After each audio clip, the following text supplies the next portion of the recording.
goosebumps every time, yeah, 713. To the 281, yeah, I'm riding. Why they on me? Why they on me? I'm flying. Sipping low key. I'm sipping low key and honest. Rider, rider. I get those goosebumps every time. I'm around, yeah. Things I'm on, you make everything feel fine.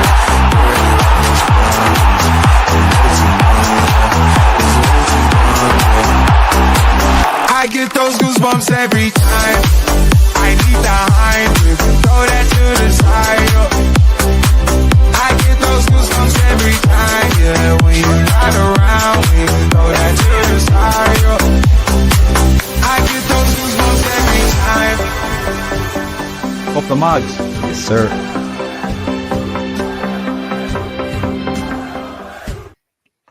Boom.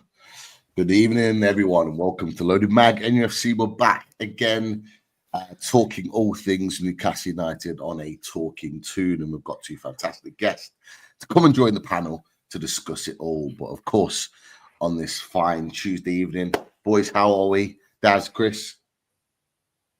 All good with me, Pete. Changed one intro actually today. You'll see it in the next couple of days or next week or whatever. But I might have changed this one earlier. There was one. Probably was. Yeah. Okay. Probably was. It's one I've been on my to-do list, but I might have changed this one because we've got a new backing track. Johnny was singing along to this one, so he does a mean version of Goosebumps. So he may sing us out at the end of the show. Oh. You never know. But I'm good. All good with me. How are you, Chris? Good, mate. Yeah. Very busy day. Do you know what? I lost track of what day it was today. I was speaking to my manager before, and I was like, "Is it Monday today?" And she was like, "No, it's Tuesday." So I completely lost track of days this week. Yeah, I didn't log off till 7:15. So yeah, long day today. But been looking forward to having the boys on tonight. Obviously, great to have Specs and Johnny on. You know, talking about Newcastle at the moment is just a joy, isn't it? It's a pleasure. And I was talking about Liverpool earlier today with my red mates, but I won't go into that. But yeah, there's a lot of jealousy, I would say. Please do, Chris. Please do. Oh, mate, heads are rolling. I mean, you know, we saw today, didn't we, that Trent Alexander-Arnold looks all set for the Bernabeu. Let's hope that happens. Fingers crossed. But yeah, it's certainly looking that way anyway. And still no news on Van Dijk and still no news on Salah. So I did remind the boys of that today, saying that, you know, we're anxiously waiting to see, you know, whether or not they're going to get new contracts. But I'm good, boys. I'm good. Pete, how are you doing, mate? I'm all right myself, but you might hear my voice croak a little bit. Yeah, it's seems like it's given up on me. So yeah, might be croaking here and there, but other than that, I feel great. On top of the world still. Someone asked me the back end of last week as I was leaving work. They were like, "Are you ever going to come down from this feeling of like winning the trophy?" I was like, "I don't think so." Like I kind of set myself out. I thought I'm probably not going to feel differently until at least the end of the season. But it's probably going to go beyond that. I'm not going to lie. I'm just like happy, just buzzing, coming on these shows, talking about Newcastle, knowing that there's a trophy in the cabinet. Like it's a great feeling. It really, really is. So yeah, and this is why we're doing what we're doing, because we have the boys to come and talk to us. But just before we let them in, yes, you've been living under a rock. Loaded Ultras and people watching the show, we do have a new sponsor, and it's a fantastic sponsor that we're going to talk to you a little bit about. So keep your ears open to this one. Yes, stop everything. You have to talk about this. Yes, so we have a new sponsor, and it is Football Prizes. Football Prizes. So we've teamed up with Football Prizes, and you'll see the link in the description of the show and pinned in the chat. So for just 39p, you can enter that competition. There are about 35,000 tickets you can buy, but there's 15,000 of them sold already. So there's 20,000 left, and there's that absolutely brilliant, amazing center of the picture, that frame with all the signatures, squad signed. But there's not only that, there's the 66 prizes up instant prizes available. So there's everything from a Dan Byrne match-worn shirt versus Villa, where he kept a clean sheet.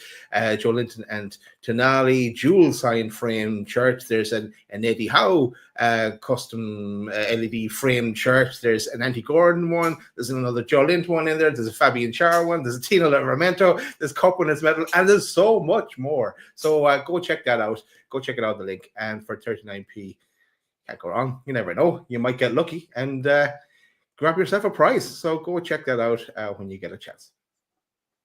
Good stuff. Make sure you go check that out. 39p, what could go possibly wrong? Can I interrupt again? I want to use the buzzer, but I just linked to what before we bring the boys on. I was on what's that thing on X? Okay, where it's like just an audio where everyone. I was on one before myself on Takeover Day with Eloise actually, but where it's just they're speaking. I don't know what it's called. Space. It's popped up. Space. That's it. Space.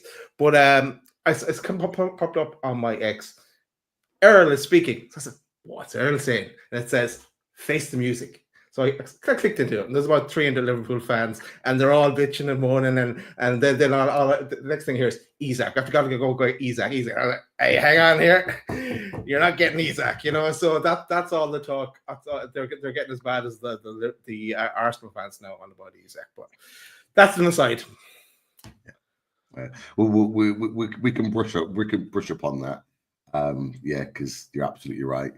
It's a little bit wild at the moment with all Newcastle United links. And for those that are watching on Sunday, I did have it out with Potts yesterday about his Newcastle stuff, but we'll talk about that later. But let's get our guests in. It's an absolute pleasure to welcome in the Geordie Dread. Let's get in Specs in the house. How's Specs doing? Yes, Welcome, yes. Specs. Welcome.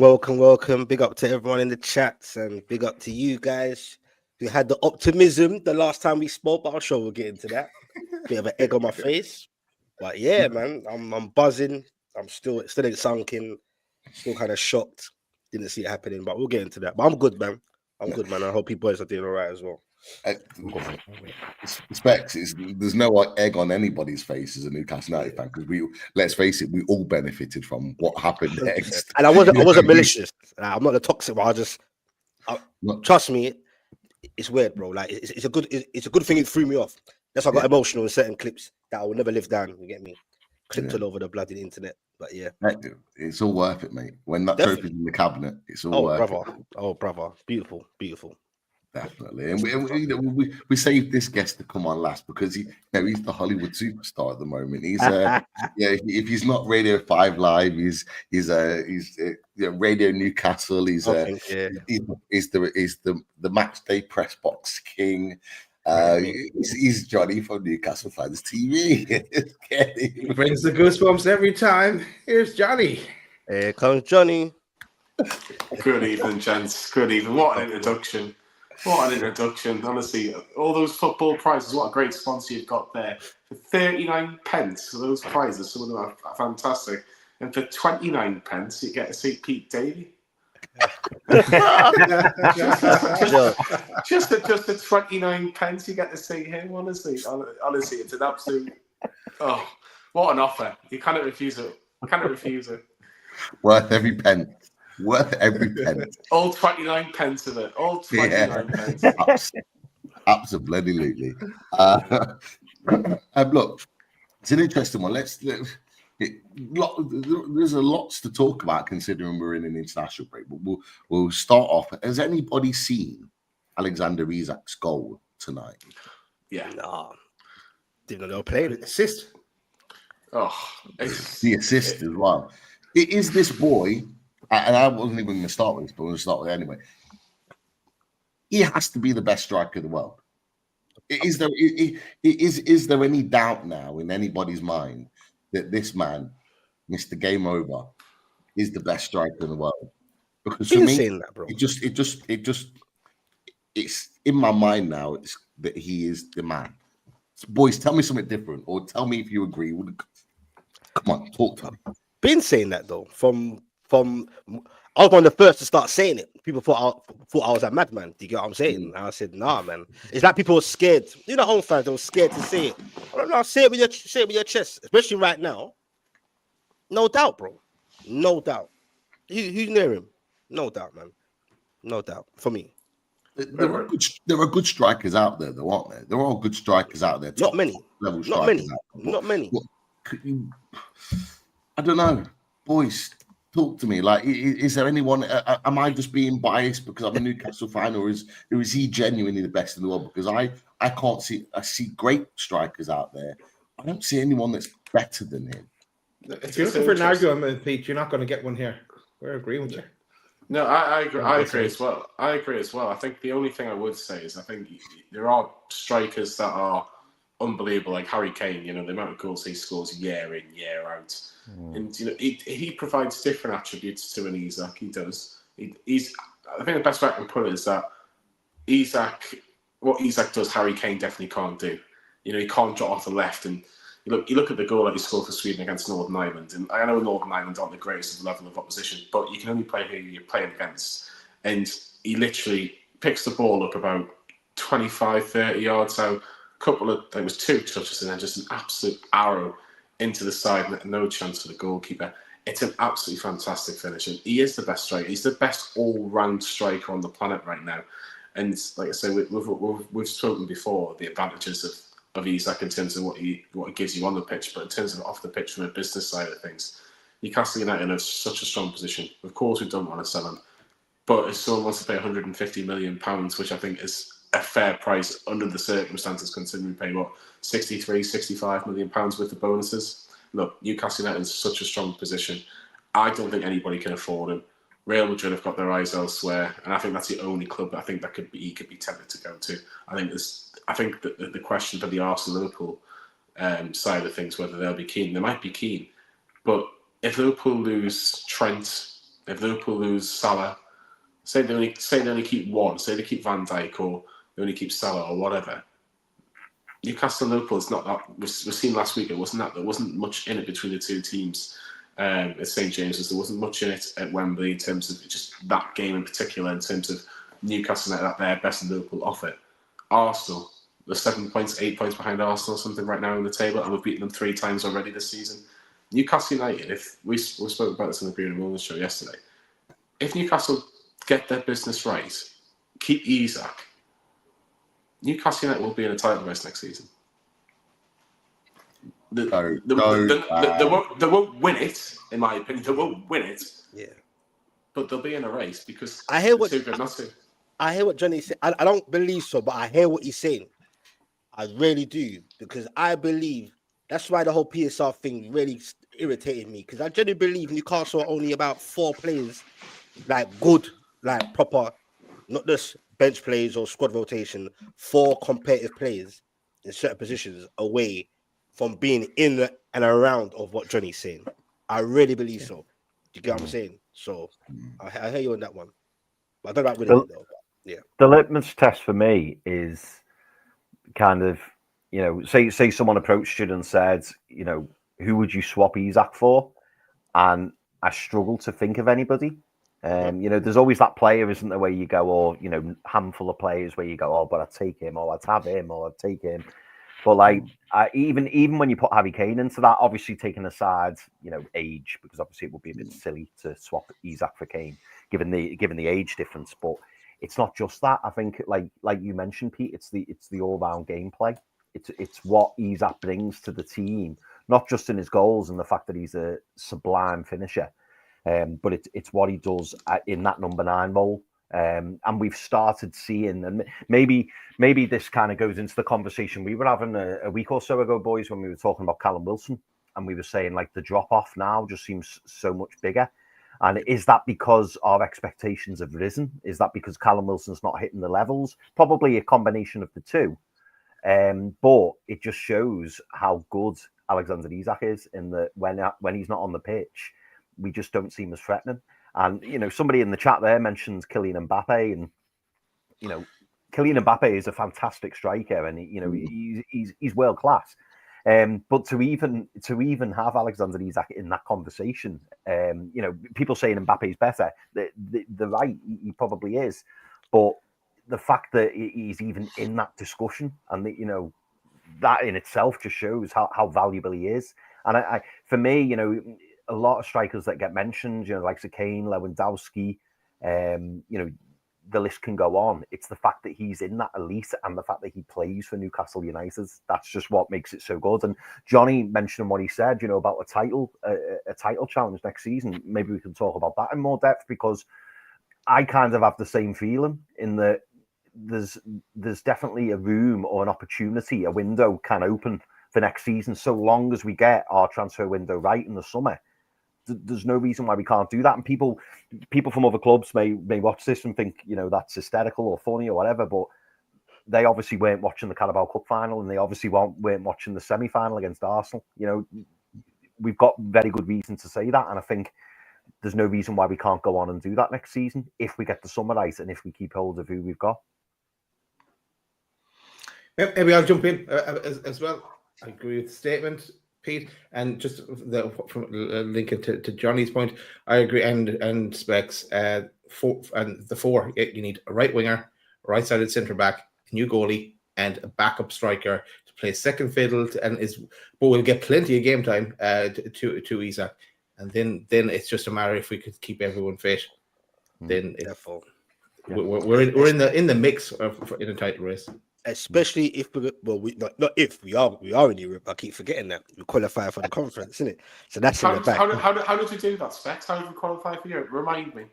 By winning the beautiful League Cup, mate. Do you understand? Come on, show it, man. Show it. Yes. I never thought I'd see the day. Get me? Like I said, I went into this game with no feeling, so it threw me off. You understand? Tears of joy. But definitely, if we are in Europe, we're going to be in Europe. So I get concerned a bit that I don't care by any means necessary. We have to strengthen the depth of the squad, just the depth of it, because going week in, week out, we can't play Tonali, Joelinton, and Bruno non-stop.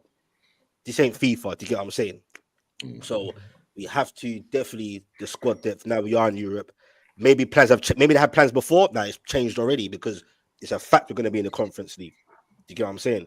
So that's going to be a big factor. I genuinely believe, like that's what I was saying when I said about 3 or 4. Do you get what I'm saying? Keeper, that's not on my agenda so much as, do you get what I'm saying, as the other outfield players, but definitely a fit, strong backup to Isak.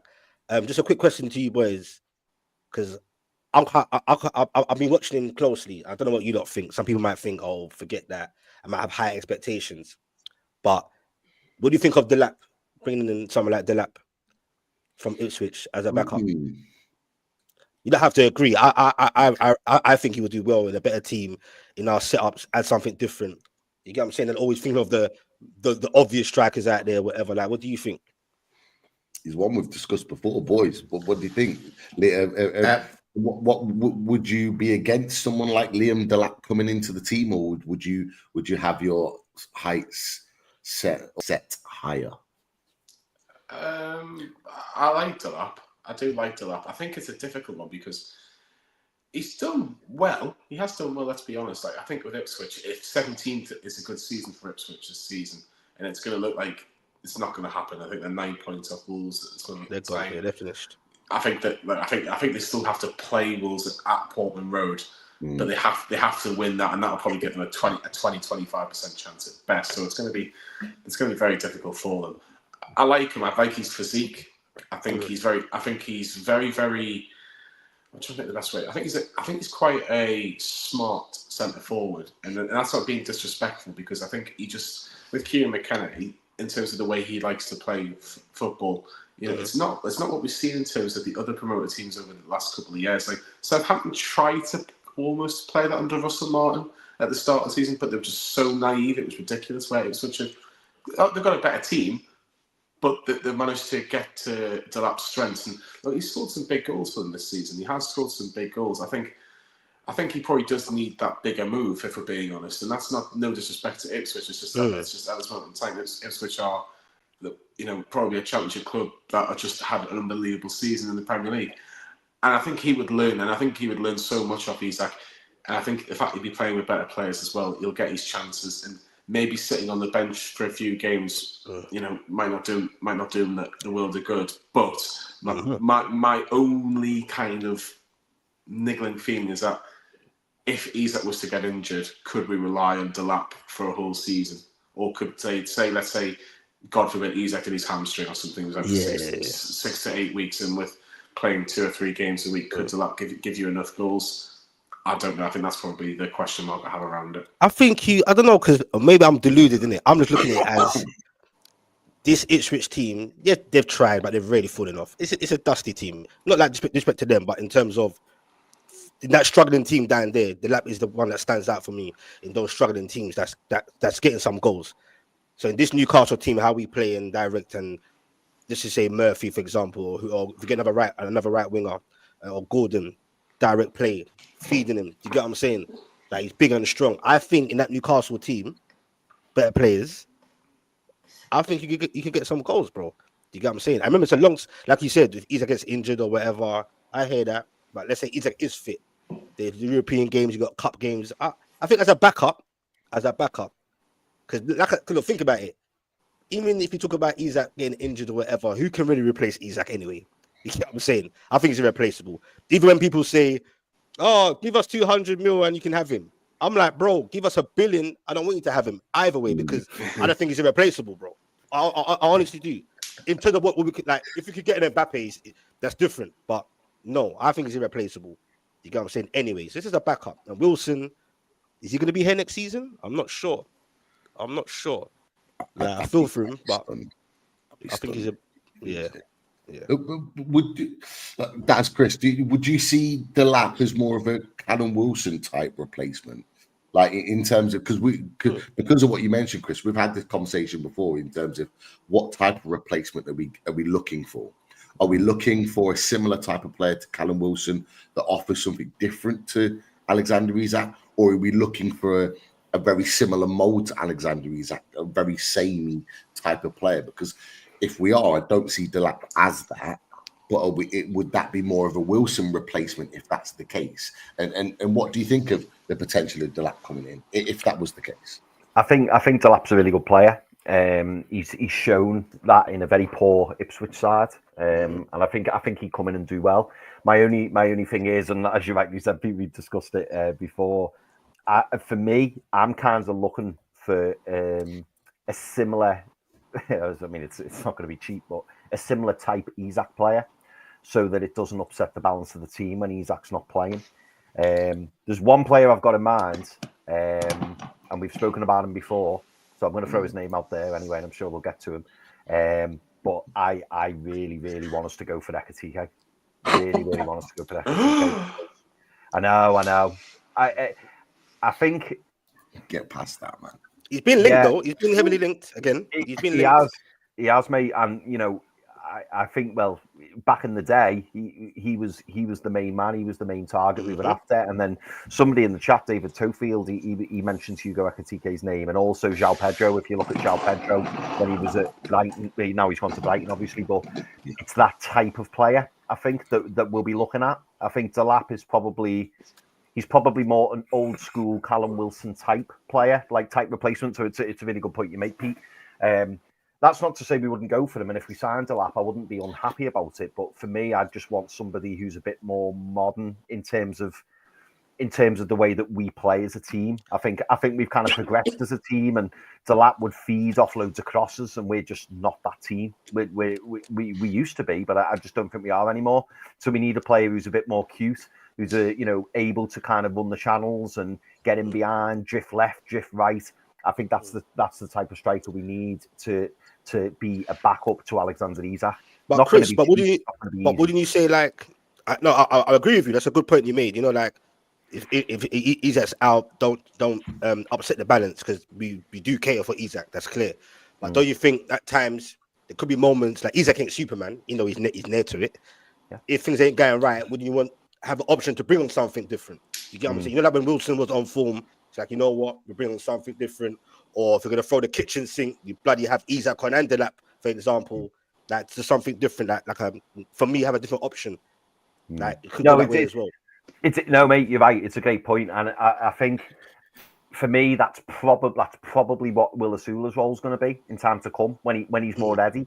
I mean, he does have Isak traits about him. He's still incredibly raw, obviously, but he's raw. He's that big.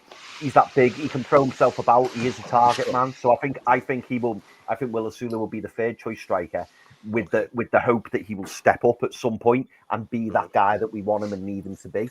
But don't get me wrong, Specs. If we bring in Liam Delap, it does give us an option. You're right, and it's not to say that he can't play in this system, but he wouldn't be my first choice, is what I'd say. Given the way we play, that's all. Fair. Yeah, definitely. For me on Delap, I when I was watching him at the early part of the season, I thought he was like, he reminded me like of a bit like Alan Shearer in a way, kind of old school centre forward. But I know he can also play off the right a bit as well. I haven't really seen him play there, but he's kind of more of a centre forward. But look, all this talk about potential players that we've been talking about, and a number of players. I think we're going to need to do one of these, boys. I think we're going to have one of these shows tomorrow. A fully loaded transfer show. Ooh, how does that tickle your fancy? So yes, we'll be back with one of these. And the lap makes mention, as does Zeki Teki, and a few more that have been mentioned in the last little while. Just as a little sample. We're not going to go mad into one bombing out these shows, but just a little taster as we get closer to the summer. But that's coming tomorrow. But old school centre forwards, Pete, do you know any of those? Well, there's a few of them, that's for sure. But one that was in touch with us last night would be one that would be a lovely backup to Alexander Isak. That offers something a little bit different. But yeah, we'll play the video because it was a really nice clip that we got from him, and it's this man, Mitro. Mitro's on fire. You're the fantastic. Hi Pete, how are you? I just want to say hi, I hope you're good. I hear you are a big Newcastle supporter, so congratulations on the trophy after a long time, and I hope you had amazing few days or weeks, and I hope you enjoyed that one, my friend. Nice to speak to you, and all the best. Ciao. Okay.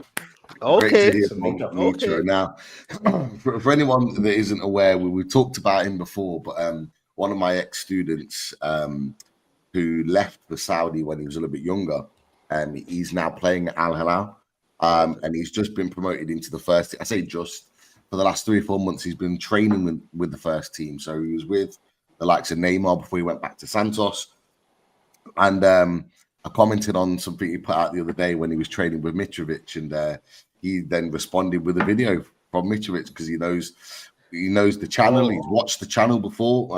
I say he's an ex-student. He's more of a friend now. We've kept in touch, and really, really nice guy. So Turkey put a video together with Mitro and sent it over. So massive props to Turkey for doing that. Massive props for Mitro. And it's very clear that Mitro still holds Newcastle in high esteem. And I actually asked Turkey that. I said, what do you think about Newcastle winning the trophy? He said he's absolutely buzzing. We forget sometimes that when Mitro signed for Newcastle United, it was very clear and it was identified that he is a Newcastle United fan. He was before he came to the club.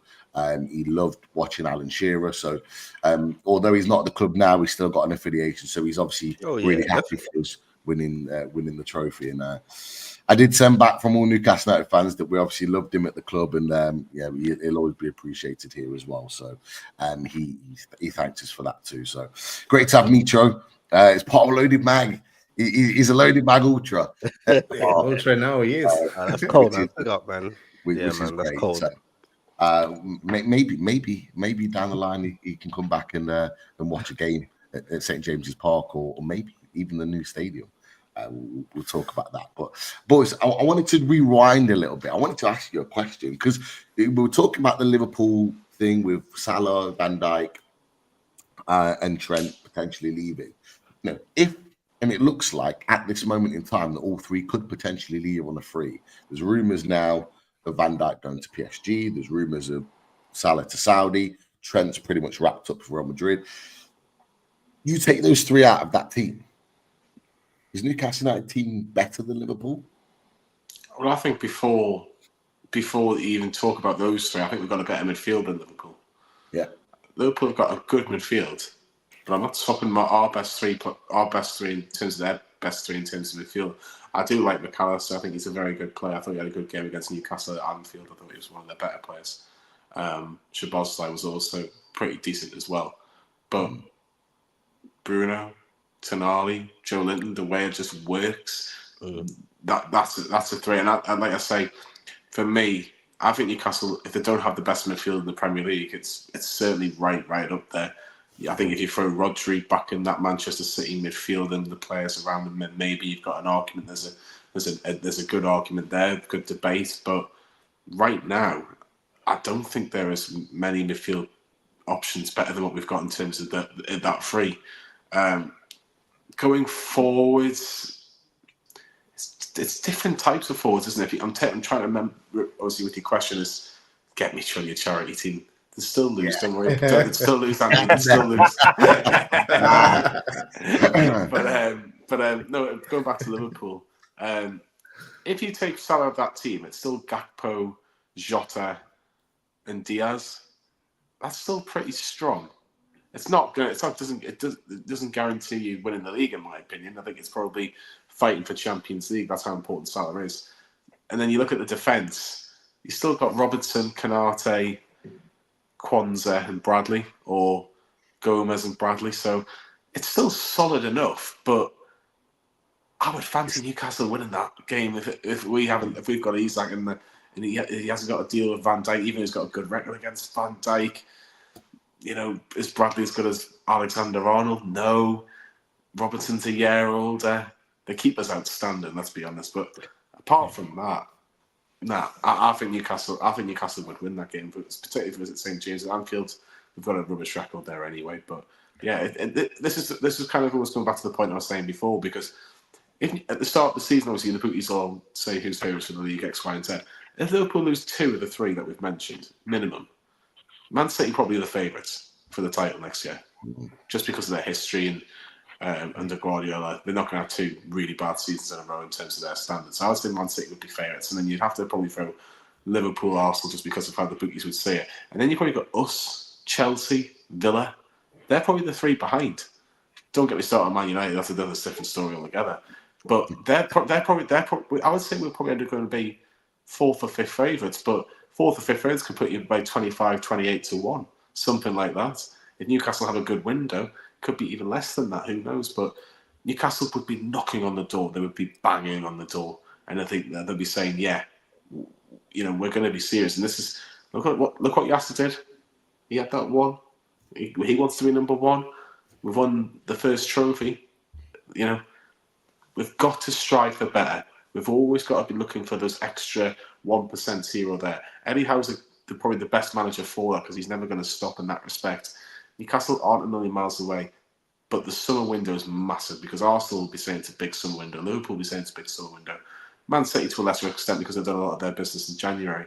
Chelsea is probably similar boat, because they spent quite a lot of money as it is. But there's so many clubs that are kind of so close to something. That's why this window is so important. Newcastle have to get it right. Can't stagnate. Definitely cannot stagnate this summer. We have to, to be honest, I kind of rate us in the sense of 3 or 4 windows, haven't really signed no one with significant players have been leaving, and we've still won a bloody League Cup. We're sitting in 6th place right now as it stands. We've got a game in hand. Is that correct as well? We've got a game in hand. So you get what I'm saying. But back to the I don't know. It's a debatable one. It's a good question. It's a difficult one. And even if you take just 2 out of the 3, or all 3 of them, are Newcastle.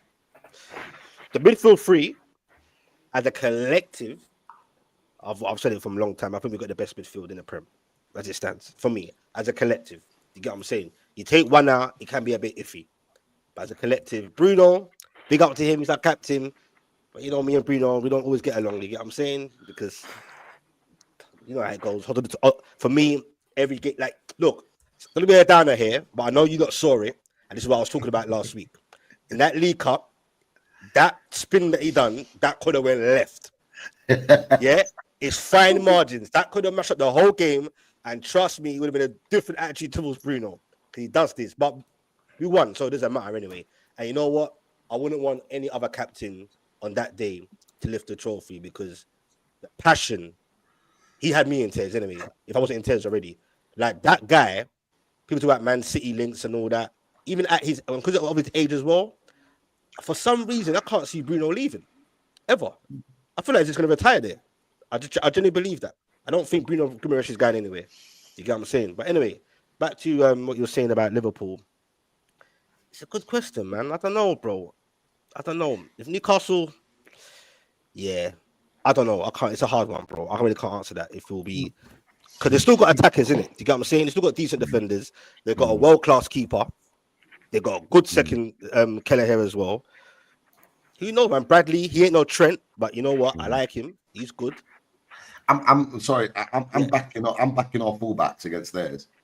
I'm putting all Haaland Livramento or Haaland Trippier or Tino and Trippier. I'm putting them against Liverpool's all day long. That's just my opinion. What including Trent?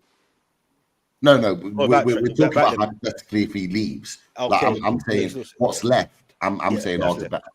Yeah, I was doing the same as you, Pete. I was looking at the 11 in my head and thinking, well, we've got the midfield, we've got the fullbacks, we've got the striker. You could argue we've got the left winger. Anthony Gordon gets in it as a Diaz, absolutely does.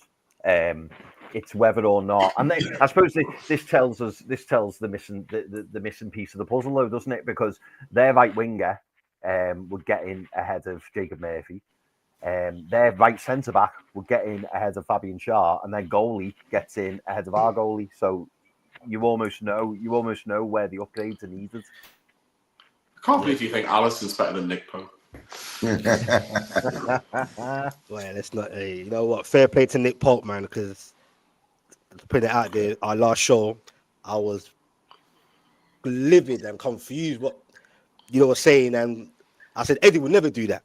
When I saw the starting lineup with Nick Pope, I lost my anyway. But to be fair, even though he didn't have much to do, but when he did have something to do, Nick Pope was solid, man. The whole team, they were just on it. You can see in their eyes, they were on it. Joe Linton, anyway, I'm sure you already spoke about that. That was my man of the match. Man of the match for me was Joe Linton. He was an absolute madman. But this is the thing, though, Specs. This is the thing, mate. You're absolutely right in what you say, and I too, because I went off on Nick Pope in the last show as well. Yeah. But mate, and you know what? You're happy to hold your hands up. We won the trophy. Nick Pope did fantastically well, but the underlying thing is, which maybe some people don't want to talk about, is the fact that unfortunately those performances aren't week in, week out, and that's the issue. He was brilliant, and I'm not taking it away from him. And I'm pleased that he won it because he deserved it. And it's good that Eddie showed the confidence in him. But that doesn't. Let's not try and pretend that a Carabao Cup final win means we don't need a new goalie anymore. It's like no. Keep talking, man. Keep talking, bro. I'm with you on that. We need a new goalkeeper. Definitely. We definitely do. For me, I just think it's a pity. It's a pity Matty isn't here from the Magpie channel because he was going to join us tonight. But he was coming down with something. I was watching one of his videos there yesterday or today or something. But because he was on Soccer Social, whatever it's called, right before the cup final and the combined 11. So he didn't get much of an input from. Or he was shut down every time he tried to put a Newcastle player in from the guy from Redmond TV. But I think we can take Liverpool, especially with those three out of the equation, and we're adding to what. Now they will strengthen as well, obviously, but we're going to strengthen as well in the summer. So I think it'll be a more even playing field, and I think we can do them in the league next season. Yeah, definitely. It actually brings it brings them down to a level where actually we could overtake them if, as we were talking about the fight for potentially top 4, top 5 next season. It brings them down to, when we got top 4 2 years ago, and we obviously toppled over Liverpool to get that. I think it brings it back down to sort of that level again. In that actually, we could be potentially going into next season with a stronger 11 than them. There's a reality. Possibly worse than that. Because if you look at the goals and assists that Salah's had in the last few seasons, and you take Salah out of that equation, even just Salah alone, big contribution he has for them. GAs, big GAs for them. There's a lot of Liverpool fans that know deep down that he has carried them at times this season. Like his goals and assists have effectively won them games, and he has carried them. Like other players have chipped in. Yeah. But you go back to the game at St. James's Park. Without Salah, we win that game comfortably. We win that game comfortably. Like they are not in the game. Whenever Salah touched the board, it seemed like he produced some sort of magic. Other than him, they weren't in the game. Like we caused them a shed load of problems, and it proved it the other week in the cup final. Is that you shut down Salah, you make him ineffective. They are nowhere near the same team, and they lost. You know what we didn't talk about? We're kind of going off track here, so I do apologize. But it just came to me, and I thought about this the other day. Is that nobody touched on a slot and the panic that set in with him in the second half. He literally threw on every single striker that he had. Through the kitchen sink. Yeah, he literally went like he did a Steve Bruce. He went, fuck tactics. I don't do tactics. I do running. Go run for me. That's literally what he did on that cup final day, right? Because I don't know about you boys. I know you boys coming on this, but seeing him throw on literally every striker and nobody being in any real position and any tactical understanding, I thought was absolutely wild for a manager. It was wild still. They've been lauding him all season, and rightly so to a point because they're top of the league and they're comfortable. But I thought that was an absolute amateur move. That was a Steve Bruce move for me. But what are your thoughts on that, boys? Because it came to me the other day, and I thought no one's really talked about it. Yeah. I think it's almost what a fan would do though in that point, wouldn't it? Because a fan would go, "Well, just get a straight one, get into the straight one." A 2-0 football manager move. It is, isn't it? You're quite right. You're quite right. But I actually thought I don't want to look at it from a Liverpool's perspective because it was one of the best days I've ever had in my life watching Newcastle win that final. But if I was a Liverpool fan, I'd be thinking, well, if you're making all those changes 55 minutes in because you have to, your team selection was wrong in the first place. I think Curtis Jones probably could have had a shot. I think the pundits after the game, when you watch it back, I obviously didn't watch it live, but they said it themselves. He doesn't trust this whole squad. Like he couldn't risk certain players against Southampton at home the week before. It was he tried to play second choice left back, second choice centre half, and Nunes or whatever. Nunes eventually scores, but there was one. People forget Southampton were winning at half time. And Southampton have got 9 points in this table. They're not a very good side. It was very, very bizarre. I'm not going to call it amateurish because I think he just wanted to get a goal. I think he thought if I can get a goal, Newcastle might, collapse. They might crack. They'll not be in this position for a long time. The good thing from our side is that when they did get the goal, there was only 3 or 4 minutes left, and we just about held on. We did enough to get over the line, which was fantastic. So. If anything, it just showed how good Eddie Howe's tactics were on the day. Yeah. And that was. And all I was just going to add, Specs, is just to that is you look at what Eddie Howe did and how he approached the game. He was very, very positive because he could have easily sat back and played 5 at the back. And I'm sure we've all debated: should we go 5 at the back like we did against Arsenal, against this Liverpool team who were better?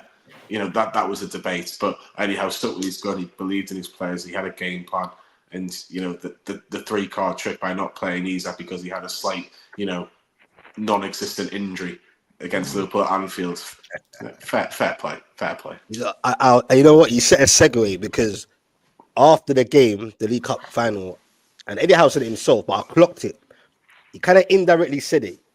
And I was thinking, was Isak really injured and not fit to play? And he even said it. He didn't want to deal at that Anfield game. He didn't want to deal with his hand. You get what I'm saying? It's mind games, basically. You get me? And who would have thought Eddie Howe had that in him? You get me? It's mind games. Well, actually, he has got that a lot in him when it comes to like talking about what you're going to select and how he's going to play. But that was a good little trick. So Slot was bamboozled. And if you check it, it wasn't the greatest game in terms of we kept it basic. It was like, bruv, forget playing at the back, forget all that nonsense. Just get it up there. Just get it up there, get to the flanks, get me, and just almost old school. Just get it in the box. No pissing about. And the energy we had, Liverpool couldn't handle it. You get what I'm saying? And in terms of saying Steve Bruce tactics, Dwight Gale may agree with you. You get what I'm saying? Because I see Steve Bruce, he claps back. You get me? Like, and you got these pundits saying, "No, Dwight Gale's disrespectful." That's nonsense. Like, there's not anything. You ask him a question, he said it as it is. But anyway, moving on.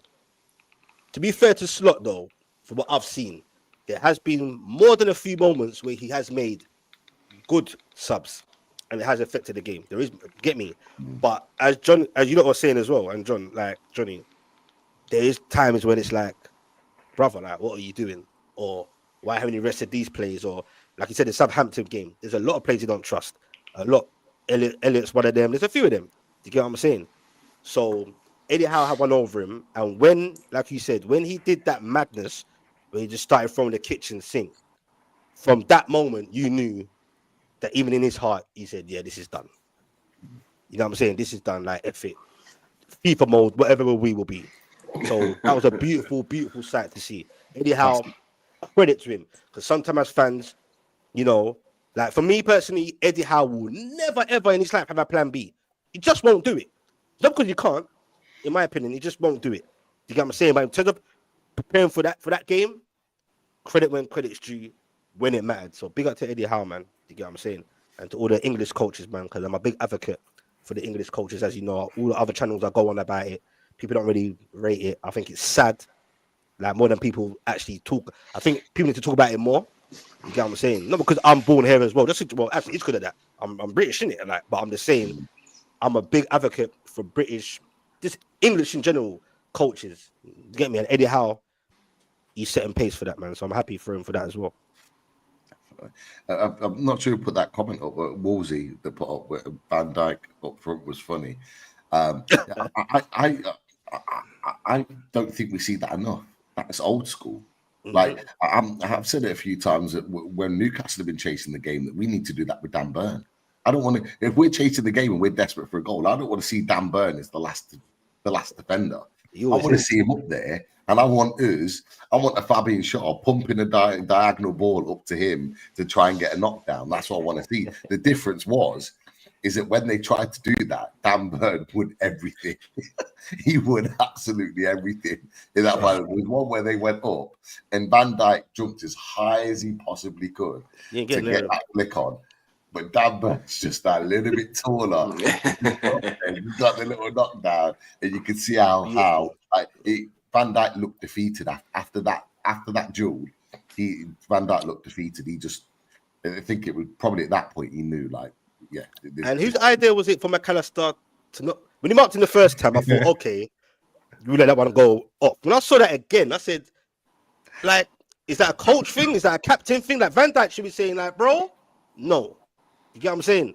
McAllister, you get what I'm saying? And also on Dan Burns, I've always said, but quietly in my head, Dan Burns should be getting much more goals from set pieces. Yeah. But the problem is we're not great on set pieces when Trippier ain't there. But I've always called it out, not like in a malicious way or negative. I just feel like, bruv, this guy is big as F, you know what I mean? This guy should be getting more goals. Because that goal he scored against Liverpool, that was some different kind of, I don't know, I couldn't believe what I was seeing. I was like, who headed from that far away with power as well and precision? I think Dan Burns can get more goals. I think we should look at that in training as well. But apparently Eddie Howe said what he done, they were practicing that over and over and over again, and it all went tits up for the whole. So somehow it worked for when it actually mattered. But there's probably something they could work on. Get Dan Burns more goals, because even if you try and defend him, even if you know that the plan is to go to Dan Burns, 9 out of 10. If he gets it right, you're not getting it. You're not getting it. It's like Daz trying to mark Sam Mullen in our charity game. That's all it is. Oh, Could you imagine That wasn't Marcus Sam. That was someone else. Hey, I think we left Sam free, actually. Yeah. Sam's not going to do it, and he did. In fairness to him, he did. Not a bad idea either. Not a bad idea. But just again, jokes. Can I just say big thank you to everybody that has donated so far, just for the game, for the National Autistic Society as well. We've raised 40% of the targets, just under 50%. Obviously, I can see the boys have just put the link on there. Oh, that's sick. If anybody can help in any small way, look, like we've said this all the time, it's for a great cause. We love trying to raise a little bit of money for these games. 12th of April, 4:00 kickoff. Like I say, the loaded family when it comes to this sort of stuff. They just know how to get behind a good cause, and like I say, I think with 40% of the target already with a couple of weeks to go. If people can help out in any small way, get us over halfway by the end of the stream. I'll be doing Shearer celebrations. I'll even say that Pete Davies is a good footballer. If you want me to say that, come on. You'll be right. You'll be right. I'll even say Chris is a really good goal scorer because he is a really good goal scorer. I was never saving that shot last year. No, big up. But you see that charity cause, yeah. Can you elaborate a bit more on it so the viewers can know, like when you try and raise your target or whatever you can, what actually happens? Like, because some people might not know. You know what I mean? Yeah. I think it's a good cause. Yeah. So basically, it's a charity that's really close to Sam's heart, Sam Milner. So his son, he said it before on stream on camera, so I don't think he'll mind me briefly telling you that Charlie's son has autism, and he obviously he's a great little lad as well. Actually, Charlie, he's a great little lad. Newcastle daft, of course. He knows everything about every little thing about football, and it's essentially it's just to kind of almost raise more awareness and give parents a little bit more respite, because it is, like I say, it is tough. Like I say, it is tough for, like, it's not just Sam that I know in terms of like families that have children. I've got a few family members as well. That's why I asked that. I've got one-on-one family members that have autism, so that's why I asked in it. So yeah. I know what you're saying. Yeah, so it's a combination of everything really. But like I say, it's if we can hit £250, that would be an absolute. That's the aim. That's the aim. And like I say, we normally get there. So again, a big thanks to the Loaded family from everybody at NFT. Big up to all you guys, man. No, seriously, big up. Yeah, cool. Definitely. And thank you to everyone in the chat. Thank you to those that have donated as well. There's still time to donate. Obviously, the charity game is on the 12th of April. So please make sure whatever you can, however big or little, it means the world to us. And as we've all said, it goes to a fantastic cause. So make sure the link's in the chat. It's been in the chat. It will continue to be in there. So just go and find that link, and it'll take you straight to where you need to donate. It's in the description of all our videos going forward for the next little while as well, so you'll find it there. Easy place to find it. Perfect. And while you're there, click the like button.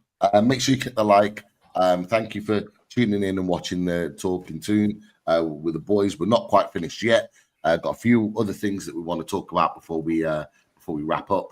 But make sure you click that like and do all that good stuff as well. And of course, making sure you're subscribing to the boys' channels as well. You got Johnny at Newcastle Fans TV. You got Jordy Dread TV. Make sure you're giving them a subscribe as well, and watching their content, because it's top quality stuff. That is for sure. Couple of questions, boys. We can just finish on the cup final, and we can put this up on the screen, because days since the current Premier League and Championship clubs last won a major trophy, we were top of the league. Get in. That was a couple of days afterwards. It's a few more days than that, but still in there. It's still number one. We're not in double figures yet. Yeah, not quite. Not quite. Nearly. But yeah, we're still top of the league. We'll be there for a while, or hopefully anyway, until Liverpool wrap that up. But boys, it's coming up on Saturday, so we might as well talk about it, even if briefly. But Newcastle have confirmed there will be an open top bus parade, followed by their route will end at Town Moor, as you can see on the screen. So they're going to start St James's Park, make their way round, until they get to Town Moor, which is where lots of fans, rumored to be around 100,000 fans who registered their interest, will be celebrating the trophy. Now, look, boys, what do we make of it? Because there's been some and ahhing. There's been some fans up in arms, not quite happy with the arrangement, the fact that there was going to be tickets and it was going to be, season ticket led, and it was going to be Mags Plus led, and it was going to be all this sort of stuff. What do you make of the build up to this parade, and do you think it's been overthought? Is my question. So, what do you think about the parade and it coming? Look, Johnny, I'll come to you because I imagine you'll be there on Saturday. So, don't know if you've got more of an opinion on it. Look, I think it's a funny one, because why are we moaning about something as unbelievable as winning a trophy is? We've won a trophy. Who cares how people want to celebrate, and who cares if there's a parade at time? If there was a parade outside the Chinese restaurant that I live right next to, I'd have been buzzing with that as well. It's just a celebration. I don't know why people are getting annoyed, if I'm being really honest. I think, look, has it been perfectly organised? No. But with the greatest of respect, and I'm going to back the club up a little bit here. They never knew that Newcastle were going to win that final, did they?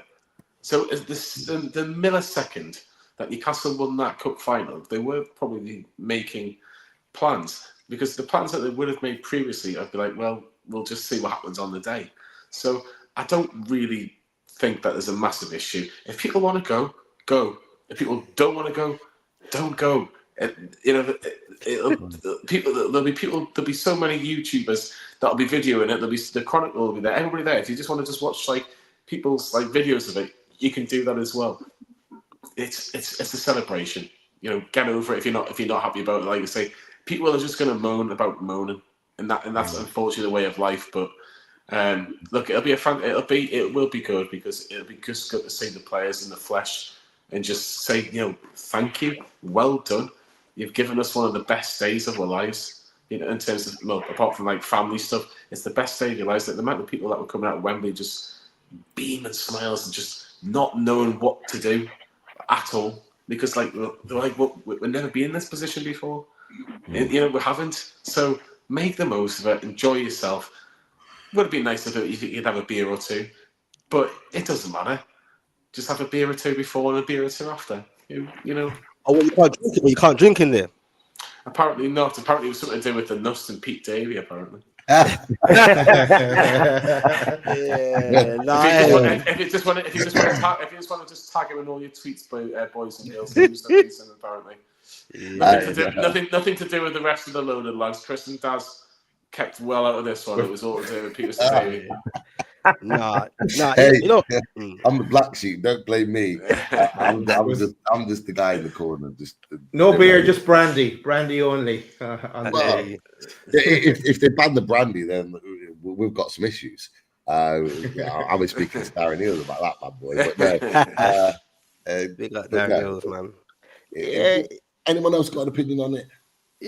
Well, for me, it is what it is, isn't it? Especially not being from Newcastle. You get me? Because when it was first announced, I'm not irritated now. When it was first announced, it seemed, and I'm sure it was just going to be in the Moors. That's it.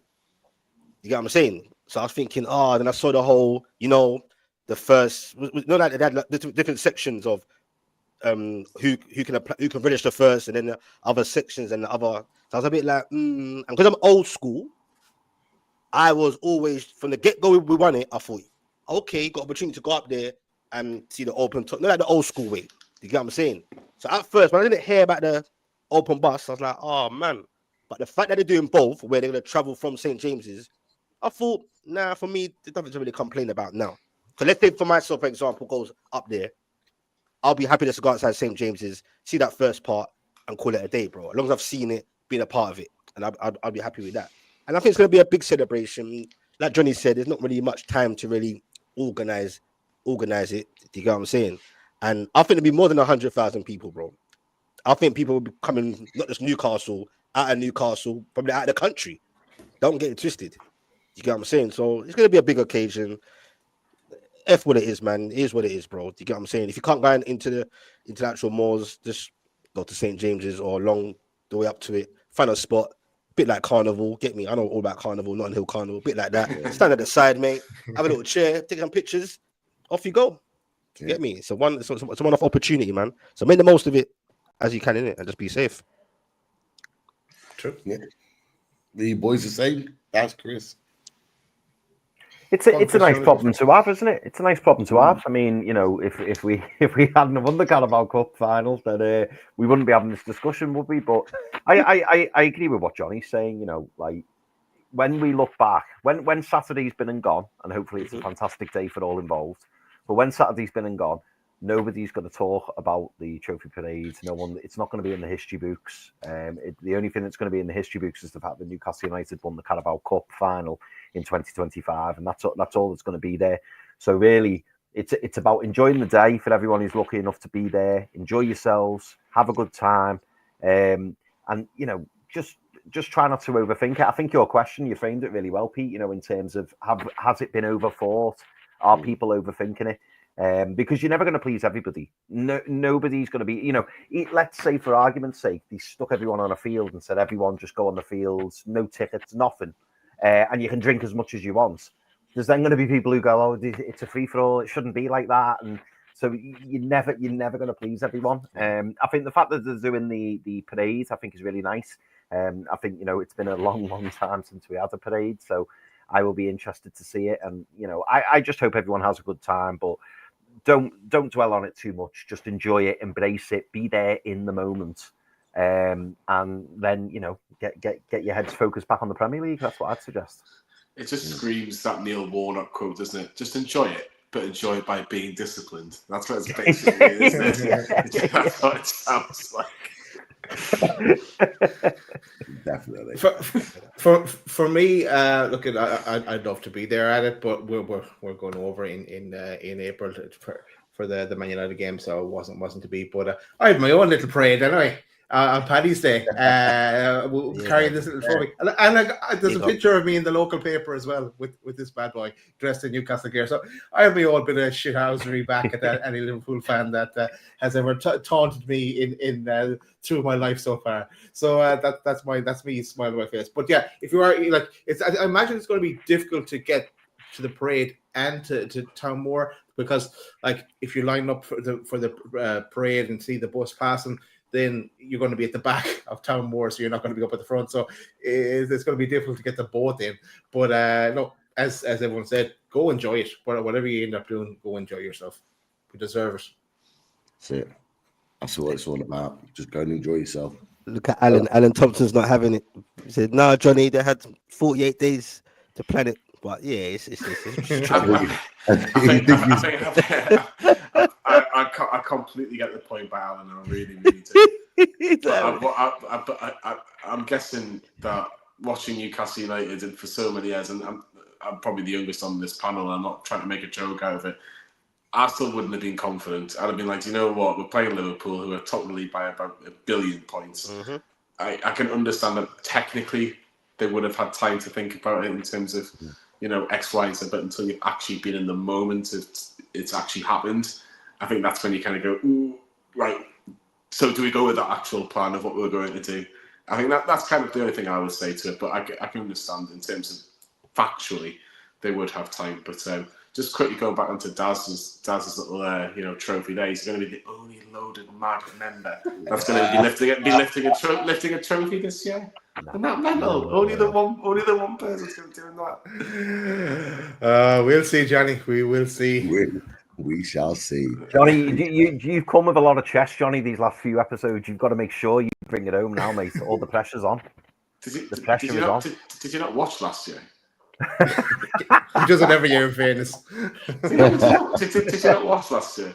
No, in all seriousness, I think you'll do really well this year. I think you might only lose by 2 goals this year. What was the score last year? Remind me. Oh, I don't know. I lost count. It was better the first year. I lost count. It was. I think. Well, I've only got 10 things. Well, 8 things and 2 goals, Chris. Come on. I think we might have lost by 2 or 3. Lost by 2 Yeah, it or was, 3. wasn't it? Yeah, wasn't it? Yeah. He had 8 hands when he's in goal, anyway. That's for sure. Yeah, Push. that was the only reason. The only reason it was. Expect you to only give him a hand, do you? Well, you never know, brother. You never know, bro. Just cool. I'm there, bro. You never know, man. Why not, man? I'm short, but I'm a good right back. I can just about run. You get what I mean? Or shoot centre back. I'm like Cannavaro. You get me? Centre back. Trust me, bro. You're already better than Daz, so you'll be fine. You've moved up to captain specs already. He's got the old bag. Love it. Just win the toss. Oh my God. No, we'll be switching you the other way if that's the case. Boys, I think there's a few. I think there's a few that we might have starred that we can go through. Questions before we wrap up. There's an interesting one from Genia Esto and Aldum. If you want to put that up. In fact, I'll find it 1 second. Let's ask you boys this question. How many players do you think will sign this summer? I know we've said what we need, but how many do you think we're going to sign in terms of a number? Well, first team, yeah?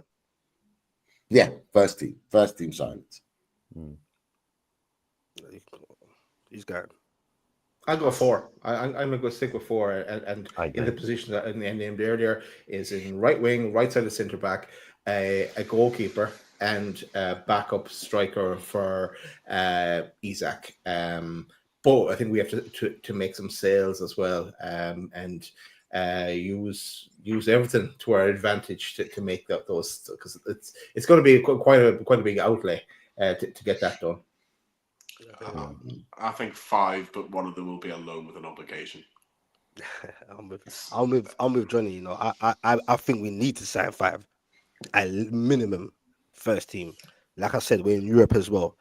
So regardless of PSR, whatever, and it'll be scary if we will sell players, but that's gonna be more probably. I hate that term deadwood, but you know what I mean. Those surplus to requirements, basically. But I think 5 is the minimum. Like, forget about positions. Just to the exact question itself, I'll say 5. I think it could be 6. Hopefully, the more the merrier, mate. And when I say that, I don't mean 6 players that are going to come in and start in that first 11. I think we've established the 4 positions that we need to sign. So I think we'll sign those 4 to come in and be starters in that team. But I think there'll be 2 others that will be squad players, because let's not forget there's players that can. Callum Wilson's going to leave. We know he's going to leave on a free.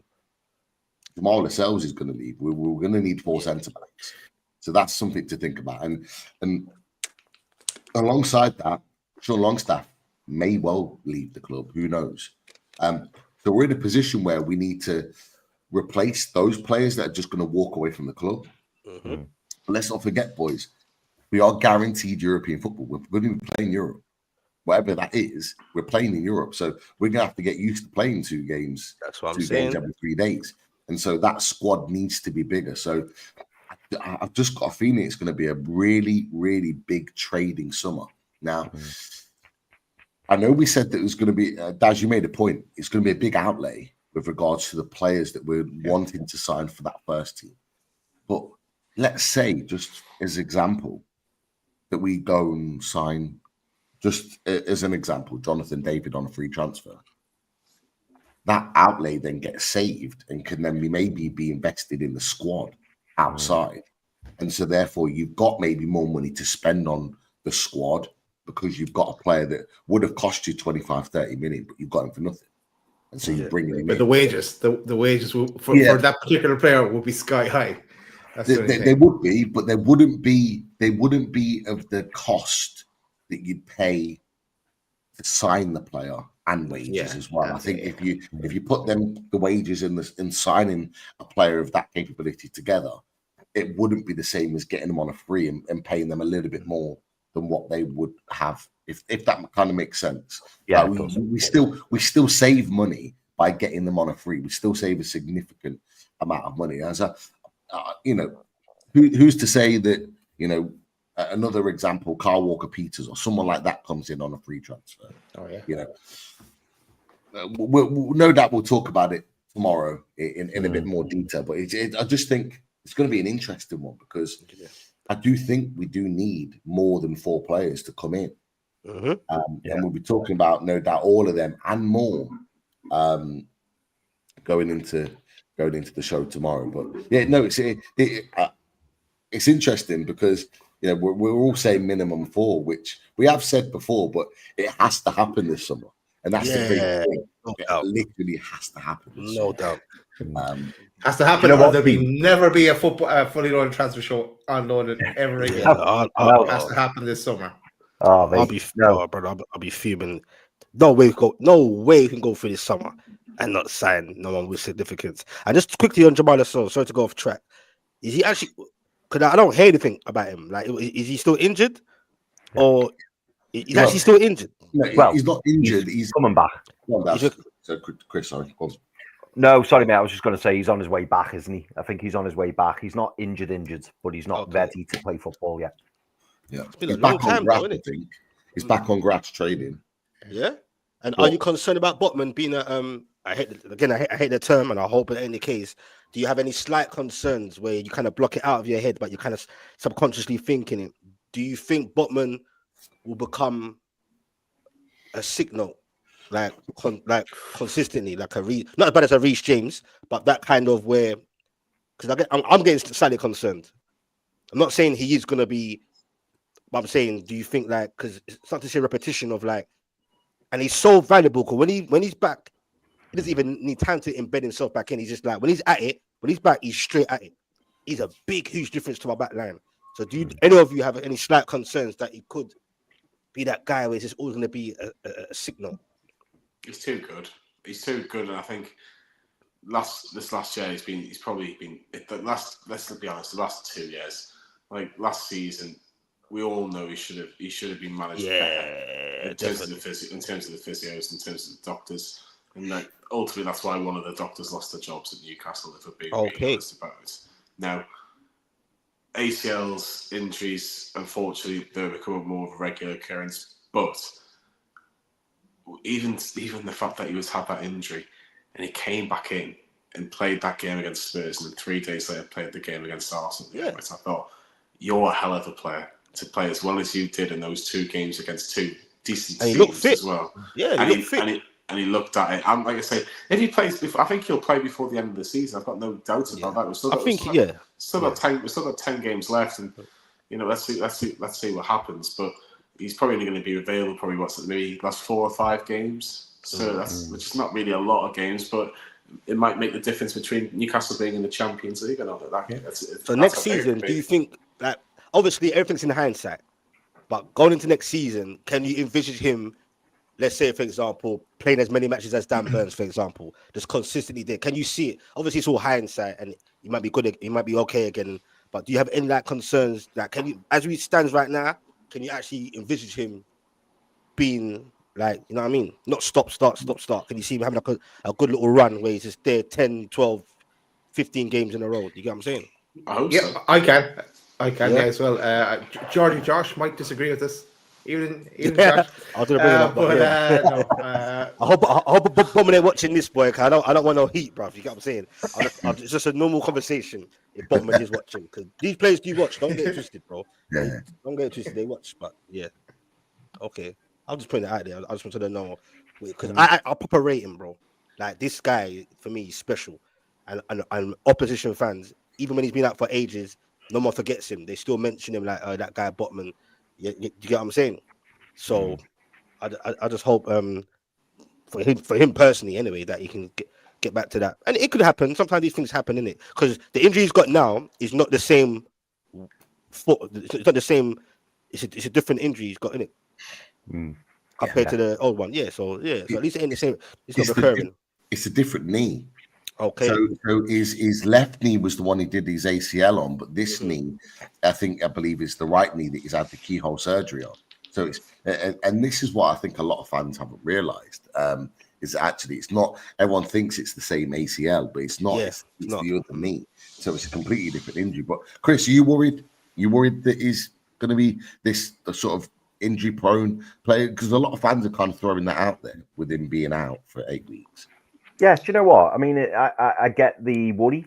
I do understand it because he has been a bit stop-start. But you know, you're right in what you said about a couple of seasons ago he wasn't managed correctly. And correct me if I'm wrong, boys, but I think the latest injury was something about, was it a floating piece of bone or something in his knee? So it wasn't even as if it was like an injury as such. It was just something that needed correcting. So I would hope that when he does come back, you know, he's going to be pretty much there. And to respond to what Johnny said as well, you know, if we get him for the last 4 or 5 games of the season, great. But for me, and I think I said this a few weeks back, like, if someone said to me he wasn't 110%, I just wouldn't even bring him back. I really wouldn't. I'd want him. I know how important he is, and I think he is our best defender in the squad. But I just want him absolutely spot on for next season. I don't want any confusion, any worry. If he's not 110% there, I'd just hold him back and just make sure that we see the very, very best of Sven Botman next season, because we need him. A fully fit Sven Botman, we know what he's capable of, and he would be a huge plus for us next season. So I just want to make sure he's 100% right before he comes back. Wouldn't you prefer him to come back and play a couple of games to get that worry out of his mind, so that when he comes back to preseason, because when players have injuries, they come back and they're like, "Oh, I'm going to get injured again," and they have that worry. Yeah, true. If he comes back and plays a couple of games, even off the bench, he almost gets that like monkey off his back, and he's not worried about his injury. And then he goes away for the summer, and then he comes back preseason, kind of hitting the ground running. Like that's kind of where I am in terms of where I see Sven Botman. And especially, boys, if we're right in that mix for Champions League with a couple of games, 3-4 games to go, even just having him on the bench as an option to come on and play 5 or 10 minutes just to see out a game could actually be really important. But I get what you're saying, Chris. Like, you want to protect him, because let's not forget, as good as Byrne and Shaw are, he's our best centre-back. Technically, quality, on the ball, Sven Botman is our best centre-back. And for everything that's been surrounding him in the last year in terms of his injuries, when we played Champions League football, he literally played every minute of every game or close to it, and he was absolutely flawless pretty much all of that season. So I do believe I'm not worried. I'm not worried that it's a problem for him at all. I think he's going to come back, and we're going to see the absolute best of Sven Botman, because what we're going to get now is a Sven Botman that's not mentally worried about his ACL. That's gone now. He's come back and played exceptionally well. What we're going to get is Sven Botman getting past this bone removed from his knee, and he's going to want to improve himself all over again. That he's the guy that we signed. He's going to want to put himself. He's going to be Virgil van Dijk. We just talked about. He's 33. Sven Botman's going to be like, I want to be taking his place in the Dutch squad. I want to be going to the World Cup. And next season is going to be a massive season for him. So I'm not worried at all. But it's an interesting question. I'm going to throw a few questions at you, boys. Pete, sorry. Sorry, mate. I was just gonna say, just while we're speaking about this, I started this one earlier, because Andrew Anderson. This one's for me, you, and Daz. Really, if you do a transfer show, can you do the best free agent to pick from? If Newcastle do get some free agent, it helps Newcastle go for players with big funds, which is exactly what you were saying before, Pete. So I'm just flagging it to me, you, and Daz, just so that tomorrow maybe we can all bring a free agent to the table. Just to kind of go, is there someone there who we'd like to go for? I think you've started it well by going with Kyle Walker-Peters. I think that'd be an excellent one. So that was a good shout. But yeah, I was just wanted to throw that in there. And the other one that I started, mate, which I wanted to mention, is this one from Alan Thompson. Now, people will laugh and people will joke, but he says, lads, we really should put in a cheeky bid for Saka. What the Arsenal fans don't get it. We want to win the Premier League as well. Now, when I first saw that, I did, obviously it is a little bit tongue-in-cheek and whatnot, but when you take a step back, we're constantly, finding Arsenal fans saying, oh, Isak, and we want Isak, and oh, maybe we can have Bruno as well. That's been the latest one in the past week or so. But a little bit of tit for tat, but genuinely speaking, do you think that there's a more arguable, discussion that we'd have more chance of going for Saka than Arsenal would have going for Isak? Now, if you'd asked that 6 to 12 months ago, people probably would have laughed at you and said it was ridiculous, it was stupid. But is there an argument for that? And we know as well, and again, I know I'm probably pushing it a bit here, but we know that Saka's family are Newcastle fans, so it's not completely unfounded. But is that there you go? But is that now up for debate? Is there a possibility? Not that Newcastle signed Saka, but is it unreasonable to say that Newcastle United couldn't go for Bukayo Saka and it not be deemed completely out of hand? Let's be honest as well. He'll be looking at that right wing position knowing we need a right winger and he will be first choice. And he's also got Anthony Gordon on the left, so it's not like his England chances will fade. I'm just throwing it out there, boys. I'm just saying I'm not gonna laugh. I'm not gonna laugh. I'm not laughing at you, Chris. Definitely. I'm not I don't know laughing what at he's smoking. Alan. He's smoking something. Dread. I'm not. Hey. No, you know what? How you spoke it, and big up to Alan as well. Like, I hear the way you're answering the question. Do you get what I'm saying? Like, why not? Like, why can't we? You know what I mean? I get that, but in all realistic, like no, innit? Like, no, like if you ask me which one's more realistic, it will be Isak and Arsenal. Do you know the funny thing is? Oh yeah. Right now as it stands, yeah. Saka ain't going nowhere, bro. Do you know think the funny thing is though? Because you're Arsenal fans going, well, if we put a 90 to 100 million pound bid in, you never know, you've got maybe test the water. I would say, I'll tell you what, why would we put a 40 million pound bid for Saka? And what would you say to that? And you'd be going, well, it's never going to happen. Then it's never going to happen unless they're serious. But Arsenal haven't got that money. They haven't got that money. Like, I don't think we'd ever get Bukayo Saka as much as I would really want because he was sort our right wing out. Like, it's not happening. But let me put it this way, though, Johnny. Isak's better than Arsenal. He's so much better than Arsenal. No, that's what I mean. Let me put it this way. Maybe this is where I'm glad you said that. Maybe this is where I'm kind of framing. Do you think there's more likelihood of Isak wanting to join Arsenal or Saka wanting to join Newcastle in terms of trajectory? Because I struggle to see Alexander Isak admiring Arsenal from afar and thinking, I need to go there. I think it's much more likely that Saka is looking at his current position in Arsenal and going, fucking hell, this isn't... You've got Mikel Merino playing up front. Do you know what I mean? No, I always said that he would turn out to be a really good striker. So you actually, well, I know.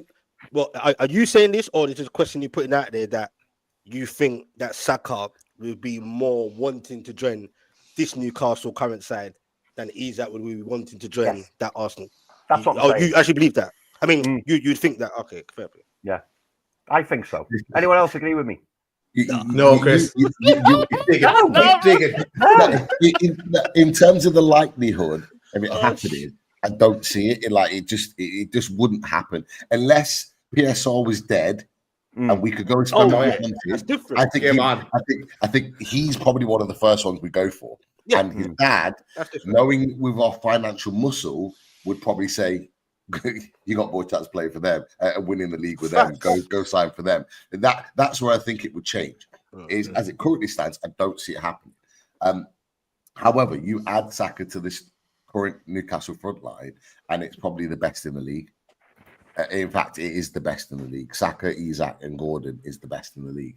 There's no doubt about it. So you got a front line that could win the league if you add Saka to that. Now, the reason why I kept putting it on there, and I think it's gone now, but it was the one with the where it said Saka has 2 years left on his contract in the summer. Because I'm not saying that from a Newcastle perspective, but I find that very, very interesting. He's got 2 years left on his contract. Because I personally don't see Arsenal getting any better. No, that's what I mean. I don't think they will. This is Arsenal's height for me. I see Arsenal maybe doing the same again next season and being within a second or third race, or they get worse and they go back down. Like for me, and this is what I was saying to I was saying it to Wolfie actually when I was pissed off at this show that Potts put out with who was going to sign Arsenal, who was going to sign Isak, Arsenal, or Liverpool the other day. I was saying to him the other day, like, if Newcastle United get Champions League football this season, there's been one season out of the last 3 that Arsenal have played one more Champions League campaign than us. Because let's not forget, in the season that they had this big push and all of a sudden became title challengers, we finished 4th. So we played Champions League football in the same season as them. Last season, for obvious reasons, we dipped off. They had another title challenge. But this season, we're back and we're challenging for Champions League. We could be there again. But the difference is we've put a trophy in the cabinet. So I would want to ask that question. If we get Champions League this season, okay, who's had the better 3 years? Who's had the better 3 years out of Newcastle United and Arsenal? Because I don't see Arsenal winning the Champions League. So that's another season without them winning a trophy. Yes, they've had 3 years of Champions League, but we'd have had 2 years of Champions League and we put a trophy in the cabinet. I'd be genuinely asking the question, who's had the better season? And so for me, that's what I'd be putting out there, genuinely. And I will be putting that out there if we secure Champions League football. Because I think it's a genuine question to ask. Arsenal, for me, won't get any better. They'll either stagnate or they'll get worse. Newcastle United, for the points that you've made, Chris, I agree that Newcastle United have a better trajectory than Arsenal do. And the thing with Newcastle United, and the difference with Newcastle United and Arsenal, I want Arsenal's owners to stay for life. I want them to be there forever. Because Newcastle United's different because we've got owners that are ambitious and actually want to invest in the club. They will put every ounce, every penny, every ounce of effort, every penny that they can generate, they will put back into the club to make this club better. And once we're pushing them revenue-wise, we will be outbidding them for players. And we will have players that will want to come to Newcastle United more than Arsenal. It will happen at some point. Oh, yeah. There's no doubt about it. It might take a few years to get there, but it will happen because Arsenal will keep doing what they're doing. Their owners are just happy to generate money and to keep themselves rich and to keep the club ticking over. They do not want to be better. And that's just the reality. And this is why Arsenal fans are pissed off. So the quicker we get to that point, the more likely that we're sitting here in 3, 4, 5 years' time having the same conversation going, actually, yeah, I think he'd rather come to Newcastle United than go to Arsenal. In time to come. I agree. So I don't think you're wrong in what you're saying, Chris. I just think right now it's probably not the right thing. You're ahead of your time, Chris. Basically, he's manifesting, Chris. If he doesn't sign a new contract, and we're having this conversation in a year's time with 1 year left, and we're on a title push potentially. Well. Or we've got another trophy in the cabinet. Yeah, man. Yeah, there you go. Boys, I'm gonna end it on one last thing because we've gone longer than I anticipated, but it's been a great chat. Thank you for everyone in the chat putting your questions in, your comments in. Just make sure you hit that like. Claire G, our resident spanner, who's ready for a 10-game unbeaten run?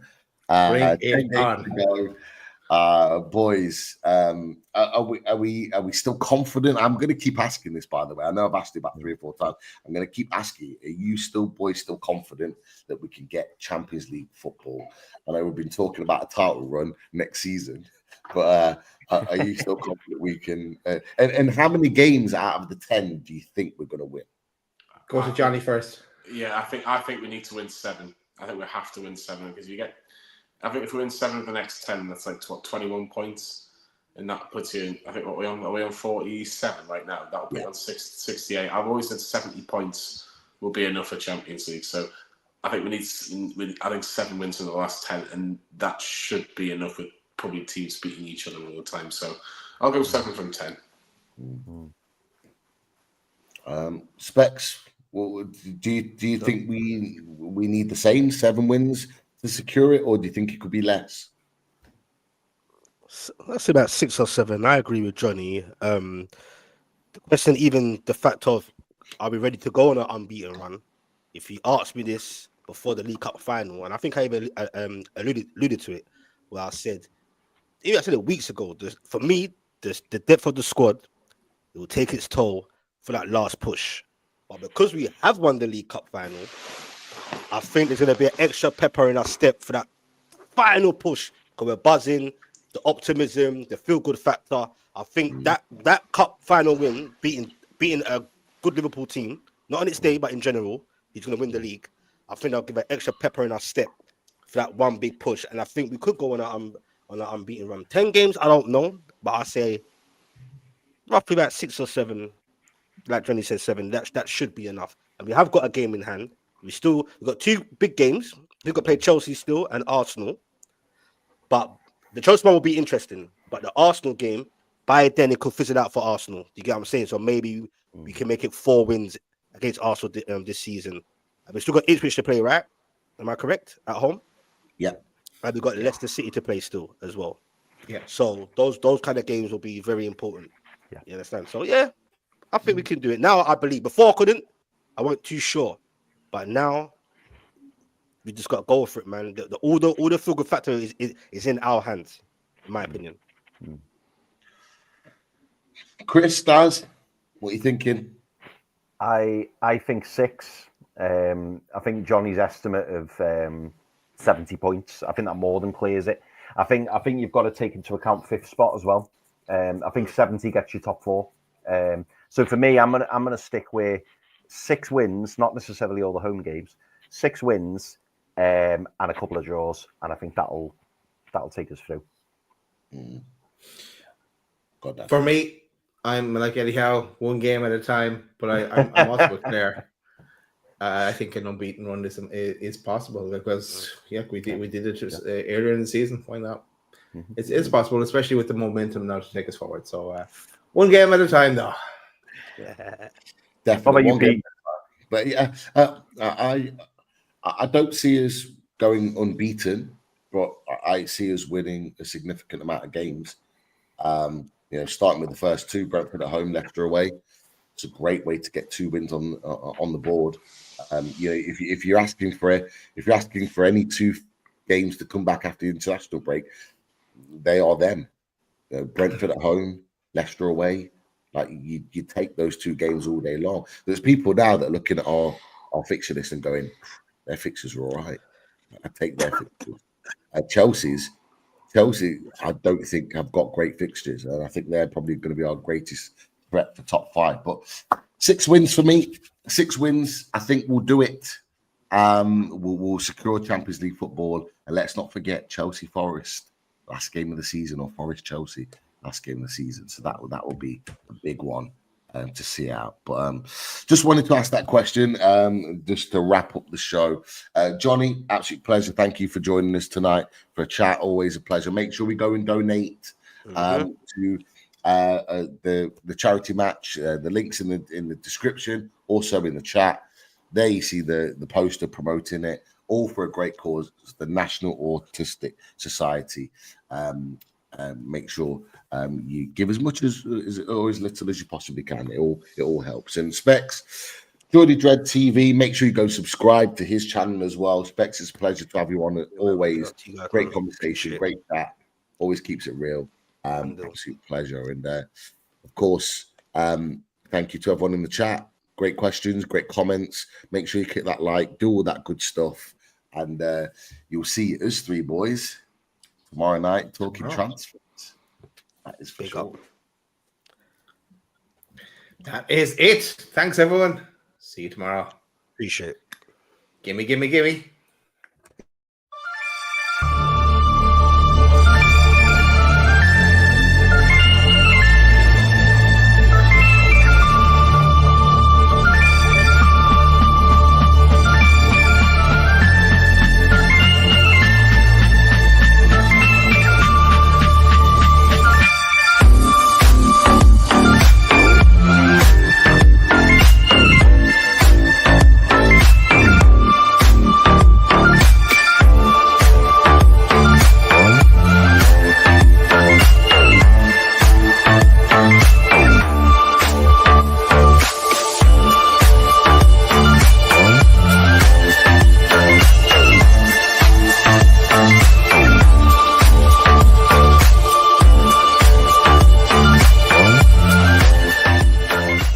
sir.